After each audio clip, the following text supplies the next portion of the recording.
সরকারি দল সকল ক্রেডিট নেবে আর বিরোধী দল সব কিছুতে বিরোধিতা করবে, আমরা ব্যক্তিগতভাবে এবং দলগতভাবে আমরা এই কালচার সমর্থন করি না। সরকারি দলকেও বিরোধী দলকে সম্মান করতে হবে, আর বিরোধী দলেরও দায়িত্ব থাকবে দেশ গঠনে তার জায়গা থেকে যথাযথ ভূমিকা রাখা। যে প্রস্তাব উত্থাপন করেছেন আমি তাকে সমর্থন করছি। এই দেশ আমাদের সবার, আমরা সত্যিকার অর্থেই একটা স্বাধীন পররাষ্ট্রনীতি দেখতে চাই, বাস্তবায়ন করতে চাই। এই ক্ষেত্রে বিরোধী দল হিসাবে আমাদের যেটুকু করণীয়, যে আমাদের রিলেশন হবে মিউচুয়াল রেসপেক্ট এবং ইকুইটির ভিত্তিতে। আমি আশা করি তিনি সেই সতর্কতা অবলম্বন করেছেন। আমি এও আশা করি যে আমাদের স্বাধীন ফরেন পলিসিতে কেউ হস্তক্ষেপ করুক, এটা আমরা কখনো মেনে নেব না।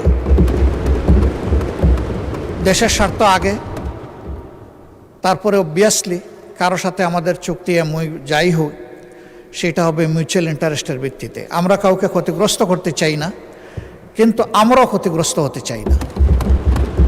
এই ভারসাম্যটা রক্ষা করেই আগামীর পলিসি যেন পরিচালিত হয়। আমি মাননীয় প্রধানমন্ত্রীর সুস্বাস্থ্য এবং দীর্ঘায়ু কামনা করছি এবং তার সরকারের সফলতাও কামনা করছি। ধন্যবাদ মাননীয় স্পিকার। আমি জনাব মির্জা ফখরুল ইসলাম, মাননীয় মন্ত্রী এবং সংসদ সদস্য যে প্রস্তাব উত্থাপন করেছেন আমি তাকে সমর্থন করছি। এই দেশ আমাদের সবার, আমরা সকলেই স্বাধীন পররাষ্ট্রনীতির কথা বলে থাকি। আমরা সত্যিকার অর্থেই একটা স্বাধীন পররাষ্ট্রনীতি দেখতে চাই, বাস্তবায়ন করতে চাই। এই ক্ষেত্রে বিরোধী দল হিসাবে আমাদের যেটুকু করণীয়, আমরা সরকারকে আশ্বস্ত করছি যে আমরা সকল সহযোগিতাই করব। সব কিছুর উপরে আমাদের প্রিয় দেশ, যে দুটি দেশ সফরের মধ্য দিয়ে তার সরকারি সফর শুরু হলো, দুটি দেশই আমাদের দীর্ঘদিনের বন্ধু এবং তারা পরীক্ষিত বন্ধু। তবে এটি ঠিক যে বাংলাদেশ একটা ইম্পোর্ট বেসড কান্ট্রি। আমাদের এক্সপোর্টের চেয়ে ইম্পোর্ট অনেক বেশি, ব্যবধানটা অনেক বড়। আমাদের এক্সপোর্টের মূল দুইটা খাত, একটা হচ্ছে রফতানি, আমরা যেটা আরএমজিতে করে থাকি, আর একটা আমাদের ম্যান পাওয়ার, আমি রপ্তানি বলি না, তাদেরকে আমরা পাঠিয়ে থাকি। এটাকে ডাইভার্সিফাই করার যথেষ্ট সুযোগ আমাদের রয়েছে। তার জন্য দরকার শর্ট, মধ্য এবং দীর্ঘমেয়াদী প্ল্যান।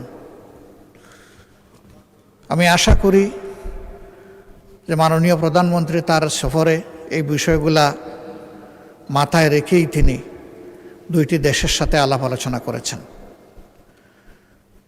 যেহেতু আমরা সংসদীয় গণতন্ত্রের রাজনীতিতে আছি, খুবই ভালো হয় স্বচ্ছতা এবং জবাবদিহিতার স্বার্থে, জনগণের স্বার্থে বিদেশের সাথে যতগুলো মৌলিক চুক্তি সম্পাদিত হবে সেগুলাই সংসদে নিয়ে আসা।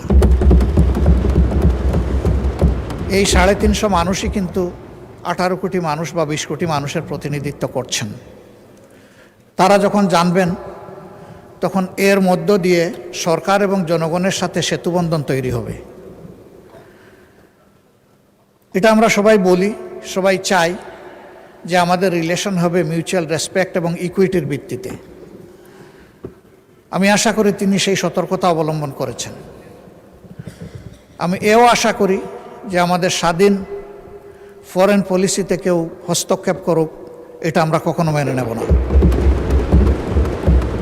দেশের স্বার্থ আগে, তারপরে অবভিয়াসলি কারো সাথে আমাদের চুক্তি যাই হোক সেটা হবে মিউচুয়াল ইন্টারেস্টের ভিত্তিতে। আমরা কাউকে ক্ষতিগ্রস্ত করতে চাই না, কিন্তু আমরাও ক্ষতিগ্রস্ত হতে চাই না।